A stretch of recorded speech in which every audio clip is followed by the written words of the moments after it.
Tracks of St. Nick, a Jack Magsasaka tale, part 2 of 6.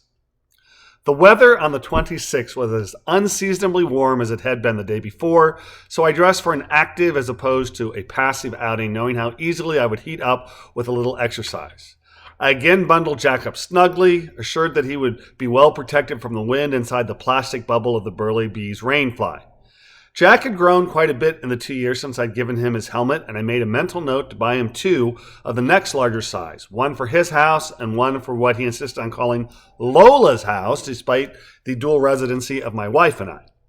As I adjusted the helmet to accommodate his growing noggin, I also made a note to buy new helmets for Ada and Libby, as I shamefacedly realized the helmet I had borrowed, an old one of mine that I'd gifted Ada when I gave Jack his Burley, was well past its best used by date. Silent Night, Holy Night had turned into sunny morn, tires worn, but I figured the bike and trailer were sufficiently well maintained to allow Jack and me to go for a ride in the warm for Iowa sunshine. I was game, he was gamer, even if he is fresh while I'm just lame, so off we went, as my father had loved to say, like a herd of turtles. Jack and I set off down the road, me singing a Michael Jackson tune from The Wiz, the gears on the bicycle working reluctantly, the front brakes screeching like a banshee, the bracket designed to hold the portable mini pump conspicuously empty, and me unsure of which of the local trails were open and which closed from fall flooding. High times, high spirits, and high adventure awaited as Jack set off with his Paki and Nieto y Abuela cycled down the hill from Ada and Libby's house to the nearby Des Moines River via the Trestle Trail.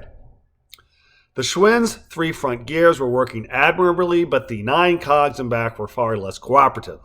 Only the mid-range would respond to input from the shift lever, and I shrugged off the inconvenience as I wondered why Ada, who was the same height as I, had his bike seat so low. I shouted to Jack, "Hey Jack, why does your dad have his seat so low? What is this, some sort of Star Wars themed bicycle?" laughing at my bad pun. Jack laughed along with me, though I'm pretty sure he was completely nonplussed by my lightsaber-like brilliance.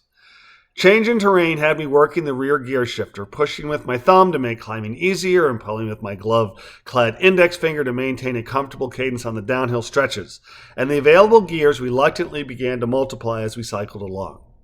By the time we accessed the Trestle Trail via MLK Junior Drive, the bike was shifting slowly but surely, and I was joyously, if obnoxiously, hitting the front brake in time to jingle bells as we made screeching, unmelodic progress to the DMV.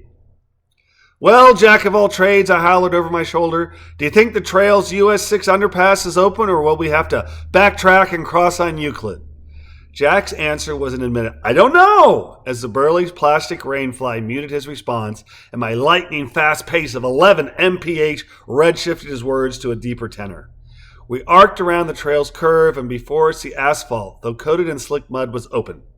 Rather than backtrack, I decided to follow the Mormon Tabernacle's choir advice and shouted, "Onward, ever onward," as we slipped and slid through the river muck, adding, "To infinity!" as an over-my-shoulder rejoinder. "And beyond!" Jack cried, delivering my desired reply as we cycled under the 4-lane of US 6 Euclid Avenue.